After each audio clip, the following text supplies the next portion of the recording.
Graça e paz do nosso Senhor Jesus Cristo, né, seja com todos os amados irmãos que estão aqui acompanhando, né, e aqueles também que estão ouvindo depois a mensagem gravada. Nós desejamos de todo o coração que a presença do nosso Deus esteja com a vida de cada um, concedendo graça, misericórdia, em nome do Senhor Jesus Cristo. Rogamos a Ti, Senhor, e clamamos que a Tua palavra ilumine o nosso coração e venha brilhar e se manifestar em cada um de nós. Em nome do Senhor Jesus. Irmãos, então, hoje vamos dar continuidade, né,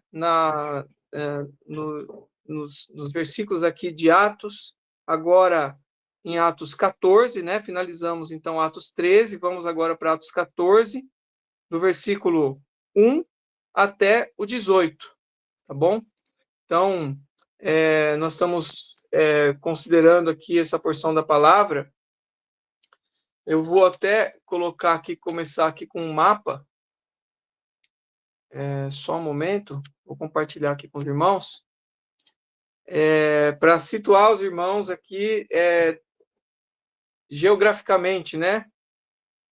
Porque é falado bastante de locais aqui e de momentos, em vários momentos diferentes. Então, eu achei por bem colocar aqui o mapa para ficar mais fácil a nosso entendimento, né?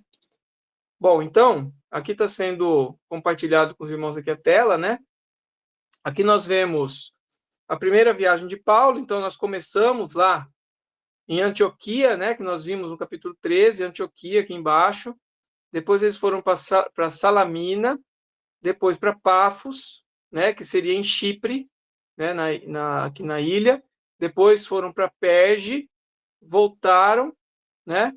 Aliás, depois em Perge, então subiram para Antioquia da Pisídia, e agora nós estamos aqui em Icônio, tá? Icônio, onde nós vamos começar aqui, então, capítulo 14, Icônio. Só para ficar mais fácil o entendimento, onde que é tudo isso, né? Aqui embaixo, ó, nós vemos o Brasil aqui, continente africano, né? E mais para cima aqui, nós vemos essa área, né? Onde nós vemos Istambul aqui, próximo da Bulgária, da Grécia, Líbano, Israel aqui embaixo, e agora eu aproximei um pouco, nós temos a ilha de Chipre, esse aqui é mapa atual, né? Então, atualmente aqui existe a cidade Conia, tá? Conia, então nós temos que seria esse Icônio, tá? Então, hoje se chama Conia. E aqui próximo, tá? Que seria Listra e Derbe, mais para baixo, tá? Então, voltando aqui, ó, Listra e Derbe, tá? Que hoje não é mais, não leva esse nome, né? Mas seria aqui Listra e Derbe, que fica nessa região, então, de Conia, um pouco para baixo, tá? Então, essa seria esse caminho que nós vamos fazer hoje, junto, né? Nós somos convidados a caminhar junto aqui com Paulo e Barnabé para a região de Icônio, Listra e Derbe, tá bom? Então, muito bem, vamos voltar aqui. Com isso, irmãos, vamos iniciar, então, no capítulo 14, né? No versículo 1, em Icônio, Paulo e Barnabé entraram juntos na sinagoga judaica e falaram de tal modo que veio a crer grande multidão, tanto de judeus como de gregos. Mas os judeus incrédulos incitaram e irritaram os ânimos dos gentios contra os irmãos. Entretanto, demoraram-se ali muito tempo, falando ousadamente no Senhor, o qual confirmava a palavra de sua graça, concedendo que por mão dele se fizessem sinais e prodígios, né? Então, iniciando aqui com esse versículo 1, em continuidade com o que nós vimos, né? Os discípulos, eles estavam aí no versículo 52 do capítulo 13, transbordantes de alegria e do Espírito Santo. Eles continuaram, né? Desceram agora para Icônio. Icônio é uma região aí tomada aí pelos muçulmanos, né? Essa região aí, que seria aí Constantinopla, fica aí cerca de 145 quilômetros ao leste de Antioquia, que é onde nós vimos, né? E nesse lugar, irmãos, veio a crer grande multidão, tanto de judeus como de gregos, né? E o que aconteceu? Aqueles judeus né, incrédulos, os que não creram, incitaram e irritaram os ânimos dos gentios contra os irmãos. E essa palavra aqui, incrédulos, ela tem também o significado, né, no original, ela tem o significado de desobedientes. Aí nós já entendemos, né, que incrédulos são aqueles também que são, na palavra, como são desobedientes à palavra, tá? Então, quando nós lemos aqui incrédulos, nós pensamos também, trazendo para o original, nós levamos, então, ao entendimento de desobediência. E justamente isso, né? A incredulidade, ela é uma desobediência a Deus. E crer, no outro sentido, crer é obedecer. Crer é obedecer a Deus, né? Então, quando nós desobedecemos ao Senhor, nós estamos sendo também incrédulos, né? Na sua palavra, aquilo que ele fala a nós sabemos que às vezes nós erramos, nós pecamos, deixamos de obedecer em algo, então nós estamos também sendo incrédulos, não crendo, né, na palavra do Senhor. É muito importante que nós tenhamos isso em mente, porque o Senhor pede a nós a obediência à sua palavra, né? Quando nós somos desobedientes, nós perdemos muito, nós deixamos de aprender no Senhor, deixamos de viver no Senhor muitas coisas, né? Muitas experiências que Deus nos dá, quer nos dar, quando nós obedecemos. E quando nós desobedecemos, deixamos de ter, né? Então, a essência da incredulidade é a desobediência. E Tiago 2 também diz isso. Tiago 2, versículo 17, diz que a fé sem obediência é morta. Então, o que adianta falarmos da palavra, dissermos que conhecemos a palavra e sermos desobedientes a ela? Então, essa fé é morta, né? Como diz em Tiago. E a incredulidade, ela é expressa pelas obras más, pela rebeldia, pela desobediência. E a fé, pelo contrário, a fé se mostra pelos frutos do Espírito. E esses judeus, então, esses judeus incrédulos, eles incitaram, né? Eles irritaram os ânimos dos gentios contra os irmãos, contra Paulo e Barnabé. E aí nós lembramos do versículo 22 desse mesmo capítulo, né? Que fala assim no final: mostrando que através de muitas tribulações nos importa entrar no reino de Deus. Não nos esqueçamos, irmãos, que o fato de sermos filhos de Deus já causa, né, em certas pessoas, certa irritação e certo ânimo que você não sabe de onde vem, não é? Que às vezes você pode não entender por que eu fiz por aquela pessoa, mas aquilo pode, só o fato de nós expressarmos a Deus, né, ele pode provocar isso. Foi o que aconteceu aqui. Eles não estavam fazendo mal para ninguém, pelo contrário, estavam falando a palavra de Deus, levando a salvação, a palavra do nosso Senhor, e com isso eles foram rejeitados, né? Então, nós sabemos que, por meio de muitas tribulações, devemos entrar no reino de Deus. Positivamente falando, o melhor é que nós sejamos sempre, né? E o que depender de nós, como a palavra fala, tenhamos paz com todos, não é? E que sejamos filhos de Deus, que vivem sempre contentes, expressando a alegria do nosso Deus em nós, que para as pessoas que nós nos relacionamos sempre percebam que somos diferentes, né? E que sejamos sempre solícitos em tudo que tudo que pudermos fazer para colaborar, para mostrar interesse pelas pessoas.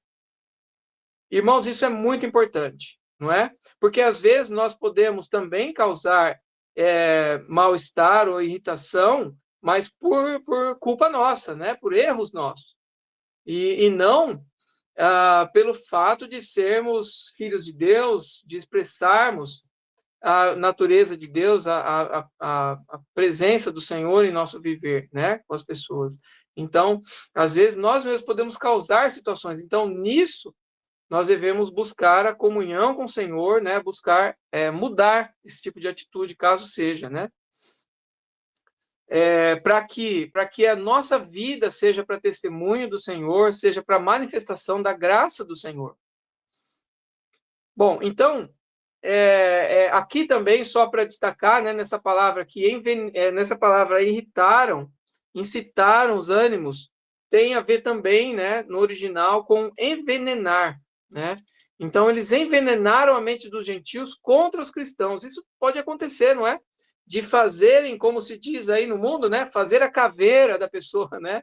Então, às vezes, pode ser que falem contra nós, tentando ludibriar, tentando falsear a verdade, não é? Ou não contra nós individualmente, mas contra a fé, contra os princípios bíblicos, né? Os princípios que queremos viver, que vivemos, não é? E que nós queremos para nós, na presença do Senhor. E pode ser que haja pessoas tentando ludibriar, tentando falsear a verdade, e com isso, a mente das pessoas são envenenadas, não é? Contra os cristãos, entendendo que aquilo lá é algo ruim, não é? É o que estava acontecendo aqui com Barnabé e Paulo, né? Com respeito a esses judeus incrédulos. E vamos nos lembrar também de João 15, se o mundo vos odeia, sabei primeiro que a vós me odiou a mim. Então aqui não está falando que nós somos odiados pelas pessoas simplesmente assim. Não, ela está falando pelo sistema mundano, né? O sistema é incomodado pela presença do Filho de Deus, né? Por quê? Porque a nossa presença, né? A nossa presença já faz uma diferença, já traz luz para o lugar em que estamos, não é? Então isso já faz com que alguns tenham ódio, mas não por elas, mas é pelo sistema em que vivem e pelo o que defendem, né? Então isso nos leva a sabermos, né, que o mundo nos odeia. Se vós fosseis do mundo, o mundo amaria. Se você fizer tudo como o mundo faz, você será amado por eles, não é? O que era amaria o que era seu, mas porque não sois do mundo. Antes eu vos escolhi do mundo, e por isso é que o mundo vos odeia. Lembrar-vos da palavra que vos disse: não é o servo maior do que o seu senhor? Se a mim me perseguiram, também vos perseguirão a vós. Se guardaram a minha palavra, também guardarão a vós. Mas tudo isso vos farão por causa do meu nome, porque não conhecem aquele que me enviou. Se eu não viera, nem lhes houvera falado, não teria pecado. Mas agora não tem desculpa do seu pecado. Aquele que me odeia, odeia também a meu Pai. Não é? Irmãos, mas isso aqui, lembrando, isso aqui não é algo que nós provocamos. Pelo contrário, nós somos aqueles pacificadores. Somos aqueles que manifestam a vida de Deus onde estamos, que são pessoas que fazem mais até do que é solicitado, né? Que se dispõem a cuidar e ajudar o próximo, a manifestar a vida de Deus, a expressar a misericórdia, a graça de Deus. Então, irmão, se nós formos assim, nós teremos aqueles do nosso lado, não é? Aqueles que virão conosco contemplar a graça de Deus, porque vão querer conhecer e saber qual é, né, o sentido, qual é o motivo de tanta alegria, qual é o motivo de nós falarmos assim de Deus e falarmos e cuidarmos e nos interessarmos pelos outros, não é? Quando nós expressamos a Deus. Mas, logicamente, existem situações em que são causadas, né, como aqui, que pessoas com más intenções estavam incitando, irritando os ânimos dos gentios contra os irmãos, tá bom? Isso é mais para ficar claro para os irmãos dessa diferenciação, tá bom? Entretanto, versículo 3 agora, capítulo 14, Atos 14, versículo 3. Entretanto, demoraram-se ali muito tempo. Então, mesmo sabendo que os judeus incrédulos estavam irritados, os gentios também incrédulos estavam irritados contra os irmãos. Eles permaneceram, demoraram ali muito tempo. Então, falando ousadamente no Senhor, o qual confirmava a palavra da sua graça, concedendo que por mão deles se fizesse sinais e prodígios, né? Prodígios. Então, com isso, irmãos, nós vemos que que nesse momento, mesmo tendo essa situação, né, de ânimos irritados, pessoas assim contra, né, eles ainda continuaram falando ousadamente, porque não era o momento ainda de eles saírem de lá, né? Eles estavam lá cumprindo o tempo que Deus queria que eles ficassem na cidade de Icônio. Eles falavam de tal modo, né, como diz aqui, falavam de tal modo que seria ousadamente, falavam pelo Espírito. Significa falar pelo Espírito, quando fala a palavra falar ousadamente, falar no Senhor, não é falar qualquer coisa, não é? Então, quando nós falamos a palavra, nós devemos nos atentar muito, irmãos, tudo que nós falamos diariamente, não é? Porque quantas palavras nós falamos? E agora nós vemos o exemplo aqui de Barnabé e Paulo. Eles falavam a palavra, só que não era qualquer palavra. Falavam a palavra de Deus, falavam pelo Espírito, falavam no Senhor, não falavam qualquer coisa. Então, nós devemos, né, nos alertar a isso, nos atentar a isso. O que temos falado, qual está sendo o nosso falar? Que o nosso falar seja no Senhor, seja um falar no Espírito. Esse falar causa edificação, causa cura, traz libertação. Também um lembrete, não é? É que a igreja ela prospera em tempos de opressão, não é? Então nós vemos aqui que os irmãos continuaram e prosperou nesse tempo de opressão. E o Senhor confirmava a palavra, como diz aqui no versículo 3. O que seria essa confirmar a palavra? Concedendo que por mão dele se fizessem sinais e prodígios. Tá? Então, nós temos a palavra de Deus, que é falada, trazendo a salvação, uma salvação completa e gratuita, só que ela, nesse momento da história da igreja, né? Nesse momento dos filhos de Deus, muitos sinais e prodígios aconteciam com muito maior regularidade do que hoje. E por que isso? Porque ainda era momento de confirmação, era momento inicial, onde o Senhor tinha ressuscitado, aquele que veio, trouxe muitos milagres e cura, e sinais para que eles percebessem, né, quem era aquele que estava diante deles, que era o próprio Deus, o Filho de Deus, o próprio Deus enviado para salvar. E aqui eles também tinham essa graça de Deus conceder pelas mãos deles que houvessem dons e milagres, tá? Para quê, irmãos? Para que fosse confirmado. Era um momento de confirmação. Era aquele momento que eles passavam. Diferentemente de hoje. Hoje nós temos a palavra falada, os 12 apóstolos vieram, deixaram a palavra, Deus, né? Nosso Pai deixou tudo registrado, Cristo deixou registrado sua palavra, agora nós seguimos. Temos ainda milagres, temos ainda dons que são expressos, mas não com tanta regularidade como antigamente. Justamente porque hoje nós estamos no momento firmados em tudo aquilo, né? Em todo o fundamento que foi deixado. Tá? Então, por isso que é essa diferença, né? Então, vamos ver aqui. Então, foi confirmada pelos que ouviram, dando. Isso aqui se refere, então, a Romanos 15, tá? Ele fala assim: como escaparemos nós se negligenciarmos tão grande salvação, a qual, tendo sido anunciada inicialmente pelo Senhor, foi-nos depois confirmada pelos que a ouviram, dando Deus testemunho juntamente com eles, por sinais, prodígios e vários milagres. Tá vendo, irmãos? É isso que a palavra está nos mostrando aqui. Né? Em Romanos, Paulo deixou isso escrito, olha, porque tudo foi deixado para nós, irmãos. Tudo foi deixado para nós. como ele diz também, né, em outra porção, ele fala, tudo é vosso. Tudo foi deixado. Essa grande salvação que foi inicialmente anunciada, foi confirmada pelos que a ouviram, dando Deus testemunho juntamente com eles, por sinais, prodígios e vários milagres, e por distribuições do Espírito Santo, segundo a sua vontade. Em Hebreus 2 diz assim, né?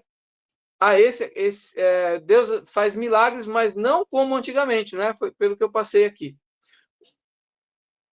Muito bem. Então, continuando aqui, irmãos, qual foi a reação dos apóstolos aqui em relação, então, a essa oposição, não é? Aí nós vamos só nos lembrar aqui do capítulo anterior, no versículo 50, o que aconteceu naquele momento? Levantou-se perseguição contra Paulo e Barnabé, expulsando-os do seu território. O que eles fizeram? Eles continuaram? Não, naquele momento, não era o momento de continuar, tá? Eles saíram, sacudiram contra eles os pés e partiram para Icônio. Foi onde nós estamos agora, não é? E aqui não. Aqui eles tiveram oposição, mas eles continuaram. Nesse momento, eles continuaram. Então, irmãos, é importante nós sabermos que, assim, eles tinham oposição, mas naquele momento em que a vida deles estava em risco, eles saíram, né? Saíam, porque não era momento de continuar. Não era momento de continuar. E também tem a questão de sermos sensíveis ao Espírito. Então, naquele momento, eles sabiam que Deus estava confirmando eles lá, que era o momento de passarem lá.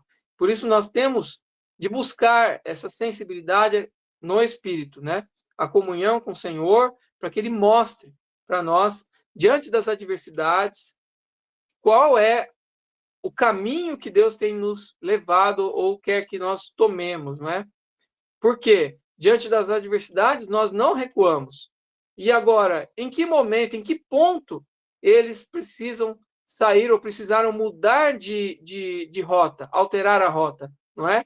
Então, para saber disso, eles precisavam ser sensíveis ao Espírito, para não ficar insistindo em algo que o Senhor não deseja naquele momento, não é?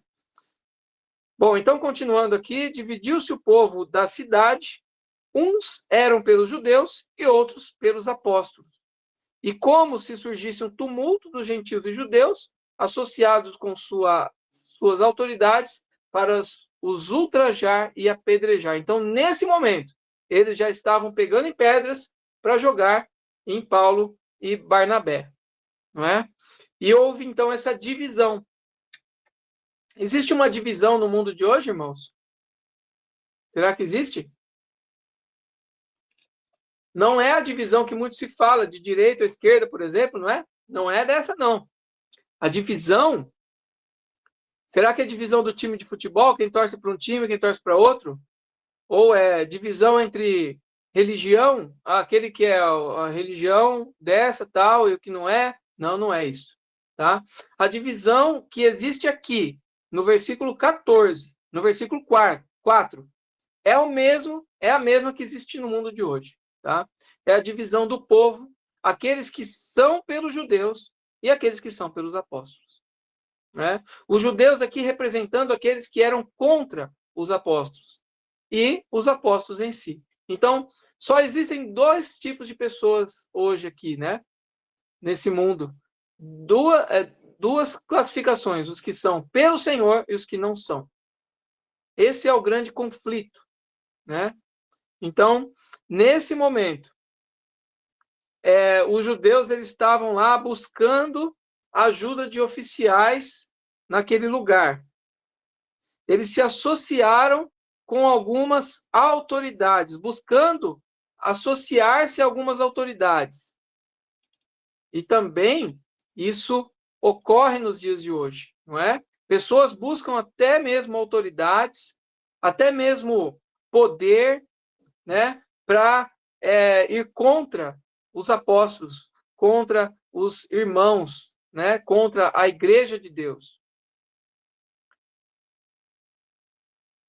Né? Então, aqui nós vemos complô, motim, nessa palavra aqui, tumulto, é um complô, um motim, um atentado, né? São palavras que podem ser usadas também como puxando pelo original, não é? E associando ainda a isso as autoridades, pessoas que se unem para destruir, humilhar os cristãos, que são servos fiéis, né? E os oficiais veem os irmãos como perturbadores da ordem, como pessoas que vieram atrapalhar, trazer problemas. Então, podia tudo bem ficar do jeito que está, não é? Mas vêm esses crentes causar confusão, ficar querendo colocar ordem nas coisas, querendo colocar princípios nas coisas, não é? Hoje nós vemos um mundo, uma sociedade que está lutando contra princípios cristãos, contra princípios da vida, não é? Porque o que são princípios cristãos, princípios de Deus, são princípios da vida, não são simplesmente princípios religiosos, nada disso, como muitos deles imaginam, mas são princípios para se ter uma vida saudável, uma vida feliz, não é? Mas eles imaginam que são princípios que atrapalham aquilo que eu quero fazer, não é? Atrapalham aquilo que eles querem ajustar, querem fazer, querem viver. Então, com isso, surgem perseguições contra os cristãos e contra os princípios cristãos. E hoje é o mundo que vivemos é assim. Nós vemos muitos jovens, por exemplo, que não querem viver em família, vivem sós, vivem de festa em festa, de evento em evento, mas não tem responsabilidades em família, não buscam ter, né, constituir uma família, porque isso é problema, isso é trabalho, isso aí é confusão, eu vou casar, depois vai ter que separar, e assim vai. Essa é a mente do mundo, a mentalidade de muitos jovens hoje em dia, muitas pessoas que, inclusive, casam e também muitos, né? Antigamente são poucas as pessoas, os casais que decidem não ter filhos, né? Mas hoje, quando se casam ainda para chegar no ponto de ter filhos, ainda poucos, cada vez menos querem ter filhos. E aí você vê muitos, inclusive, né, com insatisfações, não são completos e no fim eles vão perceber, não é? Que não era o melhor caminho. Por quê? Porque não seguiram os princípios de Deus, não seguiram os princípios cristãos. Então, não são princípios religiosos ou simplesmente princípios cristãos. São princípios de vida, são princípios para a vida, né? Princípios que trazem alegria, vida e paz e segurança. Então, você tem um coração aberto para Deus, e os princípios, eles trazem isso, mas muitos se levantam contra. Por quê? Porque essas são coisas que expõem e vão contra aquela atitude de libertinagem ou de fazer o que quer, né? Os irmãos entendem o que eu quero dizer. Então, o que ocorreu aqui? Nesse momento, quando, né, surgiu esse tumulto, versículo 6 agora, sabendo eles, fugiram para Listra e Derbe. Então, nesse momento aqui, era o momento deles fugirem, deles saírem, porque eles já estavam pegando em pedras para jogar, para apedrejar Paulo e Barnabé, né? Então, a confiança em Deus, que nós temos em Deus, não dispensa a prudência e o cuidado. Então, nós temos a prudência, o cuidado no momento certo. Não vamos ficar lá, né, sabendo que estão aqui pegando em pedras para nos apedrejar e vamos continuar lá. Tá tranquilo, né? Eu confio em Deus. Não é isso. Aquele momento era o momento deles saírem de lá. Eles deviam fugir e continuar, né? Seria falta de sensatez. Se eles continuassem, se eles não fugissem daquela situação perigosa, seria falta de sensatez, né? Muito bem. Então, nós vemos aqui, eles foram para Derbe e Listra, cidades da Licaônia. Então, é onde nós vimos aí, né, em Licaônia, que é o Conia nos dias de hoje. Muito bem. versículo 6, nós já vimos. E o que seria, então, a Licaônia? São cidades aí, né, dessa região aí da Licaônia. Nós vemos, então, Icônio, que fica a 32 quilômetros de Listra, né? Listra, Icônio. Então, depois de 32 quilômetros, eles chegaram em Listra e depois Derbe, tá? Ela é situada num planalto montanhoso na parte sul da Ásia Menor, que nós vimos. Faz fronteira com a montanha Taurus e fazia parte da província romana da Galácia. Então, aí, quando se fala da igreja na Galácia, os Gálatas, tá? Nós vemos aqui, então, essas cidades aqui de Listra, Derbe e Icônio, tá bom? Que seria, então, a Licaônia. Os romanos colonizaram Listra. Então, isso eu estou passando os irmãos para os irmãos entenderem o que nós vamos ver agora, que é uma situação inusitada, que não se esperava que acontecesse. Com certeza os apóstolos não imaginavam que ia acontecer isso, que é o primeiro momento com um relato como esse que nós vamos ver agora, não é? E aqui, em Listra, né? Quem que vem aqui dessa região dos Licaônios, né? Cidades da Licaônia e de Listra, quem que vem? Era Timóteo, né? Timóteo ele era de Listra. Sua mãe era judia, seu pai era grego, e era um grego, provavelmente ele era um grego erudito, e ele veio, Timóteo e sua família vieram de Listra. Então, olha que maravilhoso esse momento aqui em que Paulo chega para lá e nós vemos frutos, né? Pessoas que Deus levantou tão preciosas, inclusive aqui Timóteo, né? Mas nessa situação aqui, nessa porção, nós não vemos muitas conversões, como foram nas outras porções, que grande multidão veio a crer, como em Icônio.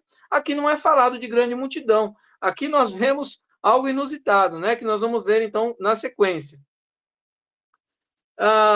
Muito bem. Então, só aqui, lendo aqui, começando a leitura aqui no versículo 8, em Listra costumava estar assentado cedo, certo homem aleijado, paralítico, desde o seu nascimento, o qual jamais pudera andar. Esse homem ouviu falar Paulo, que fixando nele os olhos e vendo que possuía fé para ser curado, disse-lhe em alta voz: apruma-te direito sobre os pés. Ele saltou e andava. Não é? Então, irmãos, nós vemos aqui que logo de início, Paulo e Barnabé não foram para a sinagoga, porque provavelmente lá em Listra não havia sinagoga. Tá? Aqui nós vemos Paulo e Barnabé indo para uma região onde havia muita movimentação, com certeza, porque um homem aleijado, né, na época, ele pedia, ele era pedinte, com certeza, não é? Estava lá, então, numa região de grande movimento e pedindo esmolas. E o que aconteceu? Ele era paralítico desde o nascimento. Então, nós vemos aqui que Paulo percebe, fixando nele os olhos, vendo que possuía fé para ser curado, disse-lhe em alta voz: apruma-te direito sobre os pés, e ele saltou e andava. Irmãos, isso nos parece muito com a situação lá, que aconteceu com Pedro, não é? Então, aqui, Lucas faz um paralelo entre Pedro e Paulo. Parece que ele está nos indicando que existe um paralelo, não é? Porque Paulo foi enviado para os gentios e Pedro enviado por Deus para os judeus, não é? Principalmente, não é? Então, nós vemos aqui, Pedro cura um coxo na porta do templo chamada Formosa, e Paulo restaura um paralítico em Listra. Pedro ressuscita Dorcas em Jope, e Paulo restaura Eutico. Pedro foi liberto da prisão, e Paulo também foi. Então, Lucas relata aqui esse aleijado nessa porta formosa, que ele foi curado por causa da fé em nome de Jesus. De igual modo, quando Paulo curou miraculosamente o aleijado em Listra, ele viu que o homem tinha fé para ser curado, não é? Na verdade, então, eu só me referindo anteriormente, então, a Pedro. Eles, então, tiveram algo similar aqui, algo muito parecido, que eles olharam e viram que, nos olhos dele, que havia fé, né, que eles tinham fé, que ele tinha fé para ser curado, para ser, a palavra, então, pode ser usada aqui, trazendo do original, é para ser salvo, tá? Porque a cura, em si só, não traz a salvação, não é? E o objetivo de Deus é que seja, para que haja salvação, não é? Que todos sejam salvos. Então aqui, ser curado seria ser salvo. E ele foi curado fisicamente, inclusive, mas não foi somente uma cura física. Ele foi salvo, não é? Então em Listra costumava estar assentado então esse homem, tá? Vamos ver aqui. Então ele olhou para os olhos deles, fixou e viu que ele tinha fé para ser curado. Lembrando da palavra do Senhor, né? A tua fé te salvou. Deus não cura somente por curar, né? É pela fé, por ouvir a palavra, crer e ser curado, ser salvo. Então, agora o versículo 11. Quando as multidões viram o que Paulo fizera, gritaram em língua licaônica, dizendo: os deuses em forma de homens baixaram até nós. A Barnabé chamavam Júpiter e a Paulo Mercúrio, porque era este o principal portador da palavra. Então, olha só o que ocorreu aqui, irmãos. Eles eram religiosos, só que eles não tinham, como não havia sinagoga lá, eles não tinham aquele prévio conhecimento de Deus. Eles não sabiam nada, eles não tinham sido cuidados, não é? Não tinham um conceito e um conhecimento de Deus. Então, nem o básico eles sabiam. O que eles acreditavam era em deuses, né? Então, eles tinham uma lenda entre eles, inclusive nomes de deuses gregos, né? Nós vemos aqui Zeus, que é chamado Júpiter, e Hermes, que é chamado Mercúrio. Tá? Então, a Barnabé chamavam Júpiter e a Paulo Mercúrio, porque era este o principal portador da palavra. Só que isso eles falaram como? Em qual língua? Língua licaônica. Paulo e Barnabé entendiam língua licaônica? Não, eles não entendiam, né? Tanto que eles não entenderam o que estava acontecendo aqui no começo. Nós vamos ver aqui no relato, eles não entenderam o que estava acontecendo aqui. Depois que eles perceberam que a coisa começou a ficar complicada, como se diz, não é? Qual era a lenda que eles tinham aqui, então? Por que eles começaram a fazer isso? Entenderam como deuses o sacerdote, só para continuar um pouquinho, versículo 3, o sacerdote de Júpiter, cujo templo estava em frente da cidade, trazendo para junto das portas touros e grinaldas, queria sacrificar juntamente com as multidões, né? Então, olha só o que o povo começou a fazer. O povo começou a preparar alguma coisa. E Paulo não estava entendendo. Paulo e Barnabé, naquele momento, não estavam entendendo. E eles começaram a gritar, eles falaram, que maravilha! Glória a Deus, glória ao nosso Senhor. Eles estão crendo, eles estão recebendo a palavra. Não é? Eles viram aqui esse milagre e creram. Creram em Jesus Cristo, que nós viemos pregar. Cristo crucificado. Eles creram. Eles começaram a imaginar isso. Só que o que os licaônicos aqui, né, os habitantes aqui de Listra, o que eles começaram o que eles estavam, na verdade, imaginando, tá? Por que eles chamaram Barnabé de Júpiter e a Paulo de Mercúrio, né? Então, por que isso, irmãos? Porque Júpiter, que era Zeus, né, no conceito deles, era o deus dos deuses, não é? Zeus. E Hermes era o seu porta-voz, era aquele que falava, né? Então eles chamaram aqui Barnabé de Júpiter, que seria Zeus, e Mercúrio, Paulo, porque Paulo falava, né? E por que Barnabé como Zeus? Porque se ele estava quieto é porque ele estava deixando o outro falar. Era Hermes que falava, era Mercúrio que falava. Como Paulo estava falando mais, quem estava mandando, vamos dizer assim, né? Quem era Zeus para eles, então era Barnabé, né? Porque Barnabé estava mais quietinho. Então, Hermes era só um instrumento lá de Zeus aí no conceito deles, né? Olha que confusão que aconteceu aqui, não foi por causa dos irmãos, né? Não, por causa dos apóstolos. Não foi, não. Foi porque eles entenderam aquele milagre da forma errada.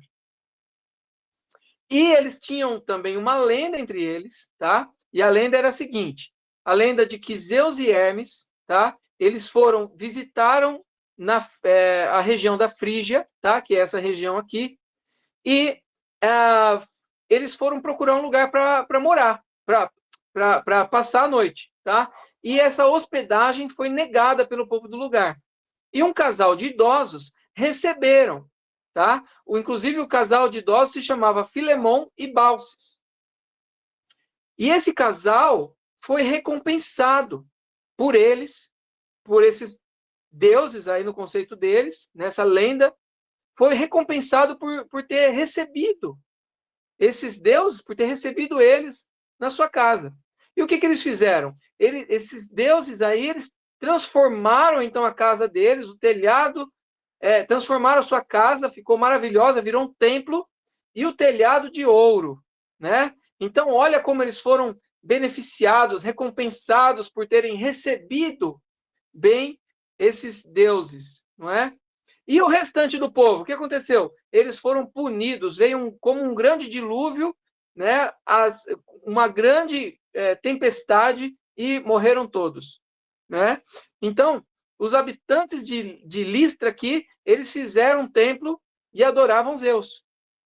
Eles adoravam Hermes como padroeiro dos viajantes e oradores, tá? Inclusive da fortuna e da fertilidade, né? E Hermes teria então essa tarefa de entregar mensagens dos deuses aos homens. Então daí vem a palavra hermenêutica, que é a interpretação, não é? Que é essa arte de interpretar, de falar. Então a hermenêutica, então vem dessa palavra Hermes. Então tudo isso aí, essa história toda, existe inclusive provas arqueológicas disso, dessa região aqui próximo de Listra, que inclusive eles encontraram estátuas de Hermes lá, e em língua licaônica, né? Então, na hora que esse povo viu esse milagre, eles perceberam que era um milagre. Então, a primeira parte eles entenderam. Olha, aconteceu um milagre. Esse homem, né, que era aleijado, que ele não conseguia ficar em pé, ele foi curado. E isso só pode ser que os deuses vieram em forma de homens e baixaram até nós. Foi isso que eles interpretaram aqui. Eles atribuíram, então, esses sinais aos deuses deles. E aí nós vemos o quê? Né? Que a graça de Deus, que tinha sido manifestada na vida daquele homem pela fé em Cristo, pela fé, pela pregação do evangelho, porque Paulo e Barnabé não falavam qualquer coisa. Eles iam lá e falavam a palavra, pregavam o evangelho, né? Pregavam o evangelho falando o quê? Falando que nós somos pecadores, que Deus criou, né? Criou toda a terra, né? E nós somos pecadores, nós recebemos, né, o perdão dos pecados através de Jesus Cristo. E nós, quando nós cremos e recebemos, somos salvos. Não é? Essa graça de Deus foi concedida a cada um de nós, o perdão dos pecados. Então, hoje nós podemos ser recebidos novamente por Deus. Pela misericórdia, pela morte, pela sacrifício de Jesus Cristo, nós somos salvos, somos libertos. Esse é o evangelho que eles pregavam. A Cristo e a Cristo crucificado. Não é? É isso que eles pregavam. E esse coxo, ele creu nisso. Só que na hora que os licaônicos, na hora que eles viram, né, os habitantes aqui de Listra, na hora que eles viram isso, eles atribuíram a graça de Deus, que era pura, que era verdade, a pregação do evangelho, eles atribuíram aquele milagre, né, aos deuses, que eles acreditavam. Aí nós vemos que a graça de Deus, muitas vezes, irmãos, é confundida pelos incrédulos ou pelas pessoas que ainda não viram a misericórdia e a graça do Senhor, não é? Ela é mal interpretada. Você já viu casos em que, por exemplo, nós oramos, né? As pessoas oram, colocam diante de Deus aquelas situações, uma pessoa vem e fala, ó, irmão, ora por nós, ora por tal pessoa, ora por tal pessoa, está passando por isso, aquilo, e essa pessoa é curada. Logo que é curada, a pessoa fala o quê? Em alguns casos, né? As pessoas chegam e falam, olha, graças a Santo Expedito, ou Santa não sei quem. A pessoa atribui a graça de Deus, que foi a graça. Inclusive, a pessoa pode ter rezado, como a forma que esses religiosos fazem, né? Rezaram, mas Deus teve misericórdia e curou aquela pessoa pela fé, mas aquilo foi atribuído a essa pessoa, atribuído a santo aquele, santo esse, não é? Então a graça de Deus é confundida muitas vezes, mal interpretada pelos incrédulos, né? Por que as pessoas fazem isso? Porque as pessoas não compreendem a graça de Deus. Por isso que elas precisam que nós levemos com simplicidade, com pureza na palavra do Senhor, a sua palavra pura, levando-os e mostrando que aquela cura, aquilo que foi praticado, aquela graça de Deus veio, né, pela misericórdia de Deus, e não foi através de nada mais. Não é por conta de tantas orações que foram feitas, foram essas orações que salvaram. Não foi a oração que salvou. Foi a graça de Deus que salvou. Através do nosso pedido, fizemos a nossa oração, não é? Mas nós sabemos que quem salva, quem cura, é o próprio Deus. Não, inclusive, as pessoas até atribuem a certas outras pessoas. Foi o apóstolo tal, foi o fulano de tal que orou e a pessoa foi salva. Não é isso. Por quê? Quem salva, quem cura, é somente Deus. Né? Então, na realidade, muitas pessoas buscam a graça de Deus, ou buscam certas coisas, fazem até procissões e pagam, né, promessas, não porque amam a Deus, simplesmente, não é? Porque elas ainda não conhecem a graça de Deus e a Deus. Elas estão lá fazendo aquilo por um ídolo até, mas não porque amam a Deus, porque amam a si próprio, porque eles querem o quê? Querem algum benefício com aquilo. Né? Como aqui aconteceu com essas pessoas aqui, esses incrédulos aqui em Listra. Eles queriam benefício. Qual o benefício que eles queriam? Puxa, calma aí. Se quando vieram aqueles deuses lá, Júpiter e Hermes, eles vieram e aqueles que não receberam foram punidos, e aqueles que receberam uma casona linda, cheia de ouro, com o telhado de ouro, vamos fazer mais ainda por eles. Vamos fazer uma festa aqui, vamos fazer sacrifício e vamos todos fazer. Daí todo mundo vai receber uma casa de ouro aqui, com telhado e tudo inteirinho de ouro. Não é? Então eles queriam um benefício, eles queriam algo com aquilo, um proveito próprio. Não estavam buscando a graça de Deus. Então o que Paulo teve que fazer aqui? Não é? Ele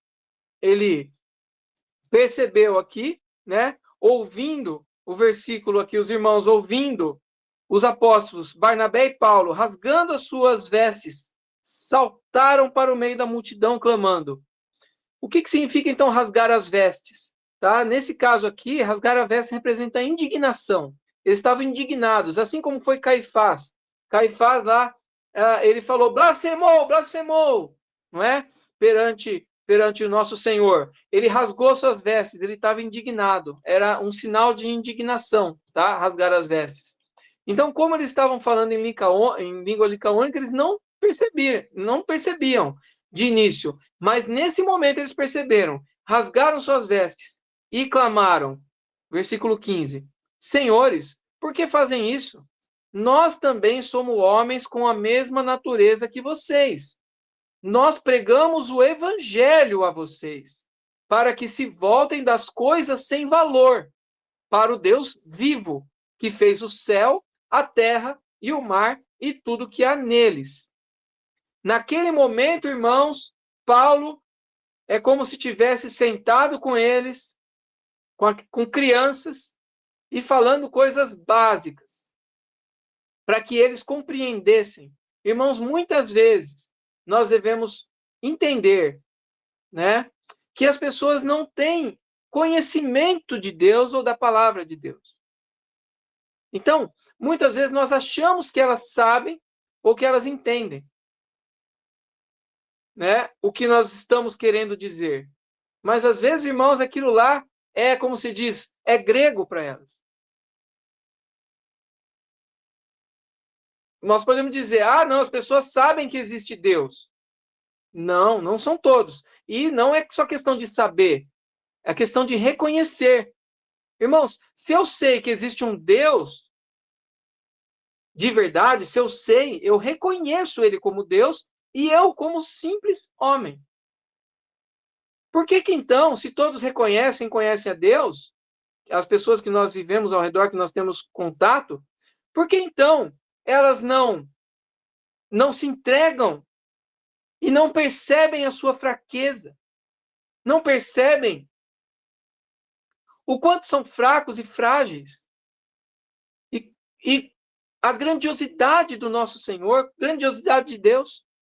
Porque se você percebe, você se rende a Ele. Você entrega a sua vida a Ele. Qual é o sentido de eu conhecer a Deus, saber que Deus existe? E viver da mesma forma, como se Ele não existisse, entende? Então, a questão de saber que existe Deus, como a gente pode dizer, não, no Brasil, uma boa parte das pessoas são cristãos, conhecem a Deus. Não.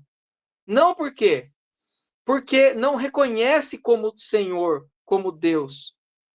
Então, aqui, irmãos, nós vemos o básico da pregação do Evangelho para aqueles que não sabiam nada. É diferente de como foi lá com os judeus, que eles já partiam de um princípio que eles já tinham conhecimento prévio. Aqui não. Aqui ele começou do zero. Falou assim, primeiro, nós somos homens, sujeito à mesma natureza que vocês, sujeito aos mesmos erros, aos mesmos pecados.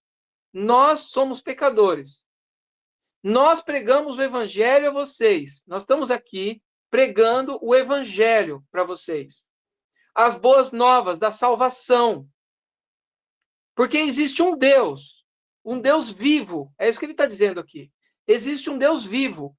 E esse Deus vivo é tão grande, que essas outras coisas que vocês têm são coisas sem valor nenhum. Esses deuses que vocês dizem que existe, na verdade não são nada. Essas coisas, essas guirlandas que vocês colocam nesse animal aqui, esse sacrifício que vocês querem fazer, isso não é nada. Isso não tem valor nenhum. Porque existe um Deus, que é o Deus vivo. Ele está vivo, ele não está morto. Ele está vivo. Ele fez o céu, ele criou a terra, ele fez o mar e tudo que existe. Esse Deus vivo, que fez o céu, o mar e tudo que existe, ele é a boa nova. Ele quer você dentro dele, quer que você volte para ele. E existe a boa nova. Ele veio para te salvar. Ele derramou o seu sangue para que você seja salvo, para que você se aproxime desse Deus e viva com ele. Então aqui, ele falou coisas óbvias para eles. Só que o que acontece? Eles estavam cegos. Teve que trabalhar esses assuntos básicos, porque eles estavam cegos. Era uma cegueira espiritual. Assim como nós vemos lá em Isaías 44, 14, que não vai dar tempo de nós lermos agora, mas Isaías 44, 14, ele fala daquele homem que pega aquela madeira, uma parte da madeira ele bota fogo e faz a fogueira para se aquecer. E a outra parte, ele faz um ídolo e fala, meu Deus, me salve. Que cegueira enorme você imaginar que aquela mesma madeira, como que a pessoa não pode perceber, não se atenta, não percebe, não pensa, que aquela mesma madeira que ele usou para botar fogo, para se esquentar, é a madeira que ele fez o ídolo. Como se aquele ídolo tivesse qualquer poder, aquilo é simplesmente uma madeira. Percebe então, irmãos, que existe uma cegueira espiritual. Como diz em Atos 2, né? Que estávamos mortos em nossos delitos e pecados, cegos para Deus. É essa a situação que nós vemos aqui. Veja também quando, lá em caso de Pedro, Cornélio, ele caiu aos pés para prestar respeito a Pedro. E Pedro falou o quê? Levante-se, eu sou apenas um homem. Aqui nós vemos também um paralelo entre Pedro e Paulo, não é? Nós também somos homens. Essa confusão explicando que eles não são deuses ou anjos, né? Mas eles são mensageiros enviados por Deus. Abrem-se os ouvidos e as verdades elevadas do Deus vivo, o Deus que fez os céus e a terra e tudo que há neles. Ele apresenta algo especial, algo que aparentemente eles não sabiam. Apresenta-lhes Deus, o Criador, o sustentador do universo. Eles não tinham qualquer instrução religiosa, mas eles viram, nesse momento, eles ouviram a palavra, né, a pregação de Paulo e Barnabé, mostrando que existia um Deus, esse Deus verdadeiro, que criou todas as coisas. Né? Muito bem. E daí o versículo 16 aqui, no qual nas gerações passadas, permitiu que todos, quem? Deus, né? Deus vivo, esse Deus que fez os céus e a terra, ele nas gerações passadas permitiu que todos os povos andassem nos seus próprios caminhos. No entanto, ele não deixou a si próprio sem testemunho.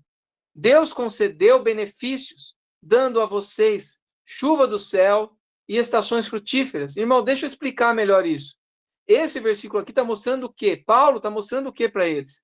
Que no passado, Deus permitiu que essas nações seguissem seus próprios caminhos. Nós vemos que Deus, ele cuidou do seu povo, do povo de Israel, por muito tempo, não é? Insistindo com eles, como a menina dos seus olhos, não é? Levou-os por toda a experiência para que eles provassem, para que eles reconhecessem a salvação de Deus, para que eles recebessem, não é? O Messias. Mas o que aconteceu naquele momento? O Senhor abriu as portas para os gentios. Então, antes disso, ele permitiu que essas nações seguissem seus próprios caminhos. As nações adoravam vários deuses que eles acreditavam que eram deuses, mas não eram nada, eram coisas vãs. E eles permitiu que eles ficassem na cegueira. Assim como nós somos gentios, né? Somos hoje agraciados, fomos agraciados pela misericórdia de Deus de nos receber e seguíamos nossos próprios caminhos. Mas Deus permitiu naquele momento. No entanto, ele não deixou a si próprio sem testemunho. Mesmo que naquele momento as nações seguissem seus próprios caminhos, ele não levava-os ao conhecimento completo. Mas Deus não deixou eles sem testemunho nenhum. O que testemunhava de Deus para eles? A própria natureza.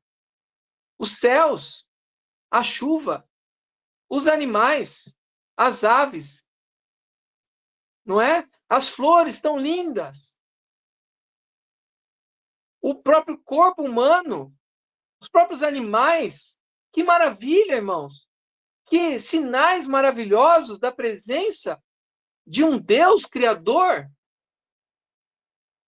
Deus, ele concedeu benefícios também, concedeu chuvas para vocês, que é o que Paulo está dizendo aqui. Concedeu estações frutíferas. Olha as estações do ano, que maravilha. A lua, que maravilha, que vem iluminar a noite. Encheu o coração de vocês ainda com alimentos, com alegrias.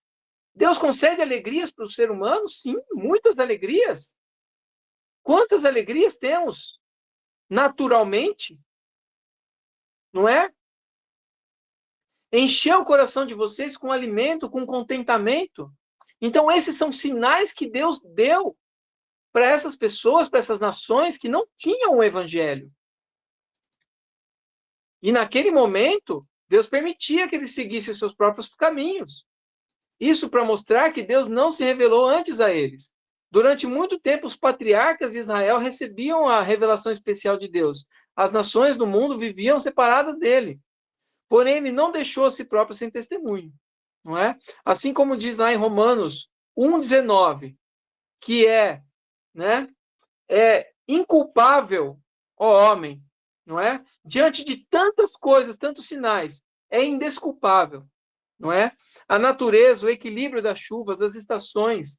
Por isso, é indesculpável você, homem, que vê tudo isso e não crê num Deus criador. Porque existem sinais claros que existe um Deus criador. Toda a criação canta louvores a Deus e testifica de sua bondade.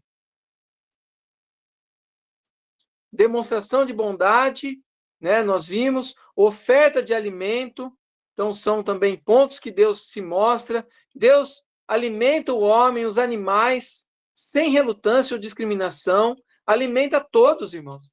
Alimenta os bons e os maus. Ele faz nascer o sol sobre bons e maus. Que maravilha, que misericórdia de Deus, né? Só que eles eram cegos para isso, eles não viram nada disso. Ainda, Deus alegra os corações, Deus fornece alimento para toda a criação, mas também enche o coração do homem de alegria, fornece alegria aos corações, né? Logo, não há desculpas. Há necessidade de arrependimento e que saiam da ignorância, assim como os atenienses. Deus não levou em conta os tempos da ignorância. Isso no capítulo 17 agora de Atos, versículo 30, né? Nós vemos o quê? Ora, não levou Deus em conta os tempos da ignorância. Agora, porém, notifica aos homens que todos, em toda parte, se arrependam. Então, aqui a palavra foi pregada e desejou Deus que eles se arrependessem.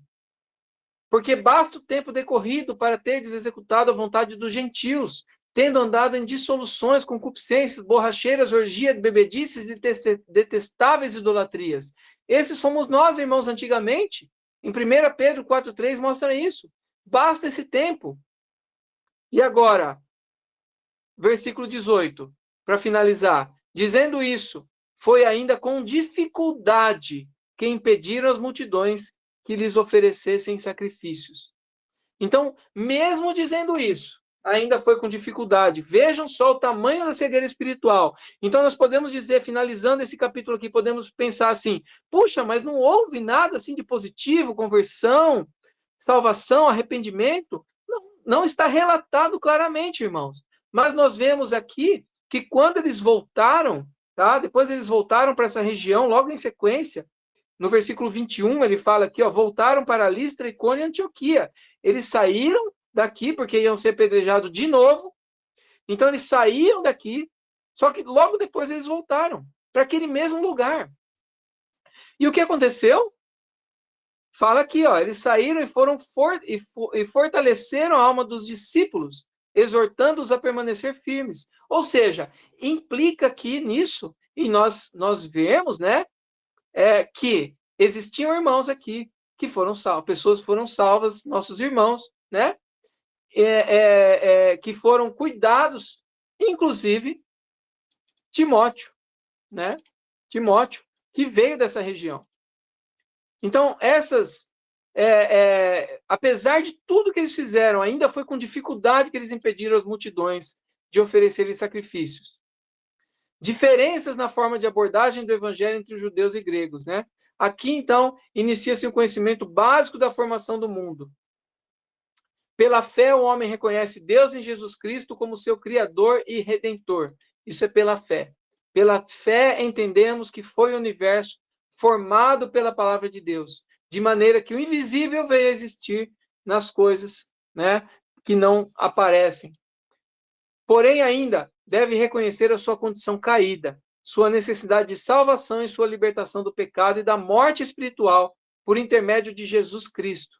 Assim, precisa do conhecimento da Escritura que conduz a Cristo.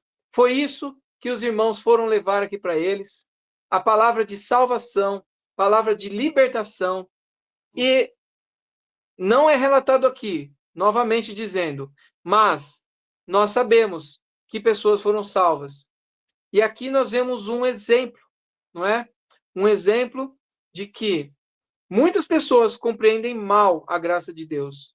E aqui estamos nós, com esse objetivo, com essa missão, com essa incumbência de Deus, para levarmos o Evangelho, levarmos a palavra de salvação, de graça e misericórdia de Deus, nos conduzindo sempre, né? Para que essas pessoas vejam a graça de Deus, sejam salvos, sejam curados, né? E vivam na presença do nosso Senhor. Então, irmãos, que maravilhoso essa porção, maravilhosa, me trouxe muita luz, né? E creio que também ajudou os irmãos em nome do Senhor Jesus, né? Louvamos e agradecemos o Senhor.